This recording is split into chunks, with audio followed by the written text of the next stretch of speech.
In this video, we will look into central tendencies which are normally widely used in statistics. And these are used for estimations. Central tendencies show how the population is distributed. So they're very useful tool. So let's see some of the central tendencies. Before we go into that, why do we need these? Let's assume that this is our population from which we need to find some information. So we take a small group of people from this population and then we evaluate or study this group of people, and then we assume that this small group of people, which is a sample, represents this entire population. Now, some of the main things that we would do is, what is the average of any information that we are finding from this group of people? And then we would estimate that average would represent the population. So what are the different types of averages that we can compute? First is the arithmetic mean. Then we have median, mode, geometric mean, harmonic mean. In this video, we will understand what is arithmetic mean in a very simple manner. So arithmetic mean is done in many ways. Let's say that we have a discrete case, which means when I say discrete, consider this data, which is 3, 4, 2, 6, 7. So this set of data, which is standalone or is called discrete data. Okay, so they're not grouped in any form, they're very ungrouped. So it's called a discrete data. So this discrete numbers, to find the arithmetic mean, what you would do is, you would, like how we have shown here, add all the numbers and divide it by the total number. So what are the numbers here? Our x1, x2, x3, x4 and x5. So you add the numbers 3 plus 4 plus 2 plus 6 plus 7 divided by 5 will give you 9, 15, 22 divided by 5, and that would be 4.4. So our mean x bar is 4.4 for this given data. So if you have a discrete data and they are ungrouped, then this is a method to find the arithmetic mean. So let's see how we can use a shortcut method. And why would you need a shortcut method? So I'm going to show you an illustration of why we need shortcut methods. So consider this data: 3004, 3005, 3002, and 3001. I'm going to take a value A, and let me define the A as 3000. This A is an arbitrary value. Why are we taking this A? You will know it at the end of the session. Okay, so let's write these numbers here: 3004, 3005, 3002, 3001. This is my x. Okay, now I'm going to find D, which is x minus A. So for the first value, it will be 3004 minus 3000. My A is 3000. So that would be 4. Similarly, for the next one, it will be 5, 2, and 1.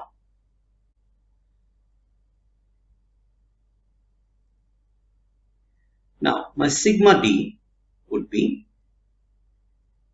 equal to 12, right? So, applying this formula, x bar, which is the mean, is equal to A, which is 3000, plus sigma D, which is 12, divided by my n is equal to 4. You have 1, 2, 3, 4 numbers. So 4. So that would be 3000 plus 3. So which is 3003. So what we did is we took this arbitrary value a and we subtracted each of this number from this 3000. So in this method, what we did was we reduced the size of these numbers. So it became more easy for us to compute. So if you had, the 3000 carried over here, then it would be a huge number. But now we had a small number to work with. And then with this small number, we found 3 as our average. And then we added this 3 with the a, which was the arbitrary value. So such a method is called a shortcut method. The next would be grouped data. So when I say grouped data, what I'm going to do is, I'll give you an example. Let's see these numbers 3, 3, 3, 5, 5, 1, 2, and 2, right? So now my x is 3. I'm going to define f as the frequency. How frequently how many times do they appear? So 3 appears 3 times, so its frequency is 3. 5 appears 2 times, so the frequency is 2. 1 appears once, 2 appears twice. Okay, next let's multiply f with x. So 3 times 3 will be 9. 5 times 2 will be 10. 1 times 1 will be 1. 2 times 2 will be 4. Now adding them up, you get sigma fx, which would be, so our sigma f would be equal to 9, 20, 24. Our n, which is sigma f, the sigma fx is equal to 8, and sigma fx is equal to 24. So we have found our sigma fx here, and our n we have it here, and our frequency table, right? So now our x bar, which is the mean, would be equal to sigma fx divided by n, that is 24 by 8. The answer would be 3. So your mean is 3. Now what do? We have grouped the values. We grouped the 3 together and we said the frequency is 3. And we grouped the 5 here and we called it as frequency is 2. So this kind of grouping the data and finding the arithmetic mean is called group data arithmetic mean method.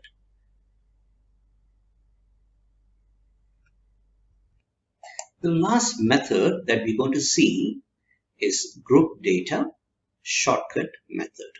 Okay, so we are already now familiar with the term d and a and n.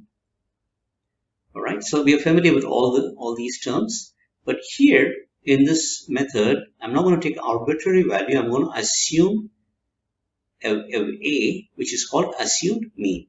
All right, so let's assume this data here: 3004, 3004, 3004, 3005, 3005, 3006. So here we can say that 3004 occurs 3 times. This is my x and this is my frequency f here. 3005 occurs twice. 3006 occurs once. So we're going to define the term D, and let's call our A to be 3000. So D is equal to x minus A.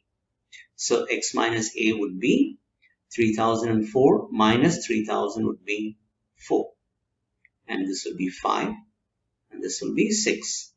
So FD would be, which is frequency multiplied by the D, would be 3 times 4 is equal to 12. 2 times 5 is equal to 10.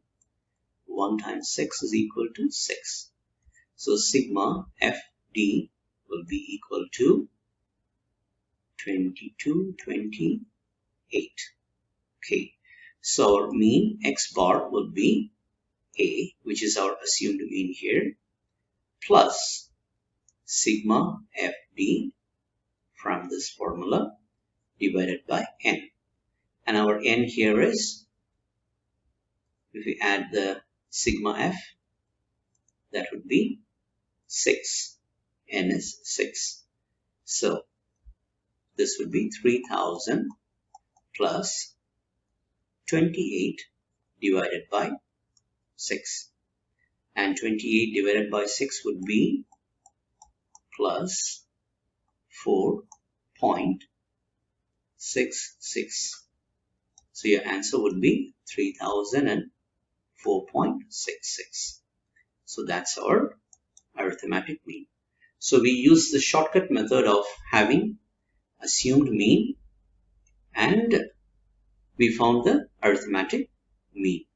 So group data shortcut method.